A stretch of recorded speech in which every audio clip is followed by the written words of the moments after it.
Hello everyone. तो आज हम स्टार्ट कर रहे हैं नया चैप्टर द पॉलीमर्स। पॉलीमर्स अपने आप में एक इम्पॉर्टेंट चैप्टर है बिकॉज ये बहुत ही इजी और स्कोरिंग चैप्टर है। इसमें आपको सिर्फ और सिर्फ एनसीईआरटी कवर करनी है। That is we are going to study this chapter only from the NCERT text book. तो आप कॉम्पिटिटिव एग्जाम्स के लिए प्रिपेयर कर रहे हो, बोर्ड एग्जाम के लिए प्रिपेयर कर रहे हो, पॉलीमर से क्वेश्चन आना श्योर है और वो क्वेश्चन एनसीईआरटी के कंटेक्स्ट से बाहर बिल्कुल भी नहीं जाता। तो जितने एग्जाम्पल जो भी थ्योरी एनसीईआरटी में दी गई that is only that we need to cover. और जेईई मेन और नीट के कैंडिडेट के लिए इट इज फ्री के 4 मार्क्स। डेफिनेट है कि क्वेश्चन आएगा और जो क्वेश्चन आएगा अगर आपने चैप्टर पढ़ा है तो गलत करने का कोई सवाल नहीं है। क्यों? क्योंकि इसमें कोई न्यूमेरिकल बेस्ड क्वेश्चन नहीं आएगा, ज़्यादा सोचने वाला मैकेनिज्म वाला इस तरह की चीज़ें नहीं है।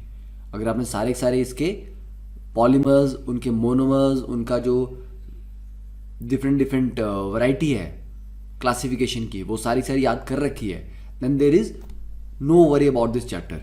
और बहुत स्कोरिंग है, इसलिए इस चैप्टर को, छोटा सा चैप्टर, इसको स्किप नहीं करना है। ठीक है, तो व्हाट आर द ऑब्जेक्टिव्स? अब इस यूनिट में हम क्या क्या पढ़ने वाले हैं? We are going to study the term monomer. Polymer क्या होते हैं, ये बेसिक टर्म्स आपको पता होंगी डेफिनेटली कि पॉलीमर क्या बनता है। पॉलीमर एक लॉन्ग चेन है जिसमें एक यूनिट को या एक मॉलिक्यूल को बार बार रिपीट करके ऐड किया जाता है। जैसे आपके पास मान लीजिए ए है, उसके एक और मॉलिक्यूल को कनेक्ट कर दिया, एक और कनेक्ट किया, एक और कनेक्ट किया, तो इस तरह की एक लॉन्ग चेन बनती जाती है। This is called polymer. इसका ये जो सिंगल रिपीटिंग यूनिट होता है इसको बोलते हैं हम monomer. And this process is called polymerisation.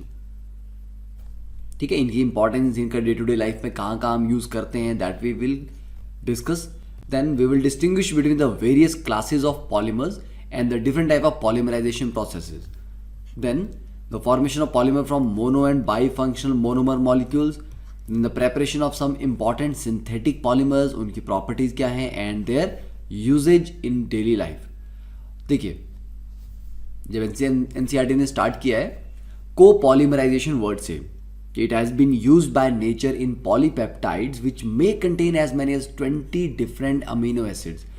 कोपॉलीमराइजेशन में क्या होता है कि एक पॉलीमर को बनाने में जो मोनोमर लगते हैं वो एक से ज्यादा लगते हैं। ठीक है, अब कितने मोनोमर लग सकते हैं? तो नेचर में जो पॉलीपेप्टाइड्स बनते हैं उनमें 20 डिफरेंट अमीनो एसिड तक कंबाइन कर रहे हैं पॉलीमराइजेशन प्रोसेस में। That is a large number. ठीक है, हम अभी तक वहां पहुंचना बहुत दूर है, हम बहुत पीछे हैं। ठीक है, तो definitely nature is leading the way here. Now तो पॉलीमर्स की जो एवरीडे यूजेज है that is clear from this paragraph. ठीक है, इसको पढ़ लेते हैं एक बार। तो do you think that daily life would have been easier and colourful without the discovery of varied application of polymers?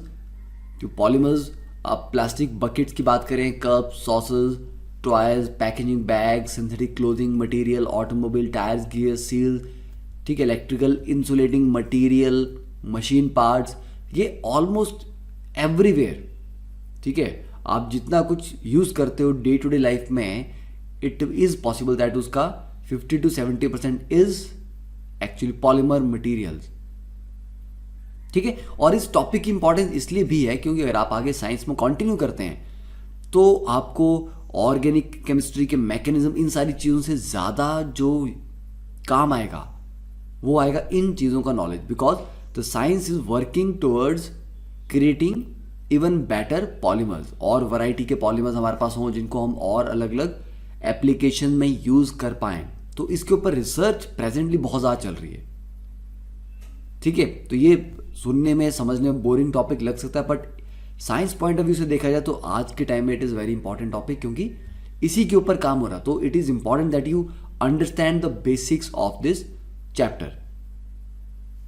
Okay, तो we can say that the polymers are the backbone of our 4 major industries, जैसे कि plastics हैं, elastomers, fibres, paints, varnishes. Now the word polymer come from the Greek word poly, that means many, बहुत ज्यादा, मर means unit और part. तो बहुत सारे पार्ट मिलके एक लॉन्ग चेन स्ट्रक्चर बना रहे हैं, दैट इज कॉल्ड पॉलीमर। तो पॉलीमर इज डिफाइंड एज, अगर आपको डेफिनेशन पूछी जाएगी तो यहां से आप लिखेंगे, तो polymer is defined as very large molecule having high molecular mass ठीक है, तो इसका जो मॉलिक्यूलर मास है that is around 10⁻³ to 10⁻7 unified mass. Now these are also called macromolecules. Macromolecules आपने पढ़ा था कॉलिगेटिव प्रॉपर्टीज या सरफेस केमिस्ट्री में पढ़ा था आपने, ठीक है, कि बहुत बड़े साइज के जो मॉलिक्यूल्स जैसे स्टार्च है, प्रोटीन्स हैं, कार्बोहाइड्रेट्स हैं, ये सारे दे आर मैक्रोमॉलिक्यूल्स। तो they are found by joining of repeating structural units on a large scale. ठीक है, तो ये पूरा जो प्रोसेस है दैट इज कॉल्ड पॉलीमराइजेशन। तो पॉलीमराइजेशन का एक कॉमन एग्जांपल जो आपने पहले से सुना भी होगा दैट इज द पॉलीथीन। तो पॉलीथीन क्या है, जो आप पॉलीथीन बैग्स एवरीडे यूज करते हो, अब तो काफी जगह बैन भी हो चुके हैं। तो पॉलीथीन इज बेसिकली पॉलीइथीन। तो उसका जो बेसिक यूनिट है that is ethene, CH2 double bond CH2। इसके n यूनिट्स लगेंगे और वो आपस में कंबाइन करेंगे। ठीक है, किस तरह से कंबाइन कर रहे हैं आप ऐसे समझ लो, एक CH2 डबल बॉन्ड CH2, यहां पर एक और लिखते हैं CH2 डबल बॉन्ड CH2। अब ये वाला जो पाई बॉन्ड है इमेजिन करो ये यहां पे शिफ्ट हो जाए, इन दोनों के बीच में ये वाला आगे शिफ्ट हो जाए, तो इस तरह से क्या हो जाएगा, ये पाई बॉन्ड निकल जाएगा, इन दोनों के बीच में बॉन्ड बन जाएगा, पीछे से एक आ रहा होगा यहाँ पे। तो इस तरह से CH2 CH2 CH2 CH2 की एक लॉन्ग चेन बनती जाएगी। तो हमारे पास जो रिपीटिंग यूनिट आएगा that is this CH2 CH2 का रिपीटिंग यूनिट बन जाएगा, और ऐसे n रिपीटिंग यूनिट मिलके एक पॉलीथीन पॉलीमर बना देंगे। तो CH2 CH2 N। ठीक है, क्लियर। अब इसमें एक और वर्ड हम यूज करेंगे that is the degree of polymerization. ठीक है, degree of polymerization that is DP। तो डिग्री ऑफ पॉलीमराइजेशन का मतलब क्या है कि नंबर ऑफ रिपीटिंग यूनिट्स, कि कितने सारे मोनोमर्स मिलके एक पॉलीमर बना रहे हैं। ठीक है, तो that are present in a polymer. तो एक पॉलीमर के लिए जो डिग्री ऑफ पॉलीमराइजेशन आएगा it may be in the range of hundreds और थाउजेंड्स। ठीक है, तो जिनका डिग्री ऑफ पॉलीमराइजेशन जिनके लिए काफी हाई है उसको हम क्या बोलेंगे, दे आर हाई पॉलीमर्स। जिनके लिए कम है उनको बोलेंगे लो पॉलीमर्स। तो ये जैसे एक एडिशनल पॉइंट हो गया कि आपको पता होना चाहिए कि हाँ, जब डिफरेंट मोनोमर कंबाइन कर रहे हैं तो कितने number of monomer unit combine कर रहे हैं एक पॉलीमर बनाने के लिए। ठीक है, that is called its degree of polymerization. अब एक और पॉलीमर का एग्जांपल दिया गया है द नायलॉन 6,6। तो नायलॉन 6,6 बनाने के लिए क्या लिया, हेक्सा मिथाइलिन डायमीन। इसको प्लीज लिख के प्रैक्टिस करो। तो NH2 CH2 6NH2, तो हेक्सा मिथाइलिन क्योंकि 6 CH2 ग्रुप है, और डायमीन कि उसके एंड में दोनों एंड पे NH2 ग्रुप लगा हुआ है। ऐसे n यूनिट मिलके किसके साथ, एडिपिक एसिड के n यूनिट के साथ। तो फाइनली यहां पे क्या होगा, इसका टर्मिनल एक H, ये जो आप हेक्सा मिथाइलिन डायमीन ले रहे हो NH2 CH2 6 NH2, तो ऐसे लिखिए NH2, और जो एडिपिक एसिड है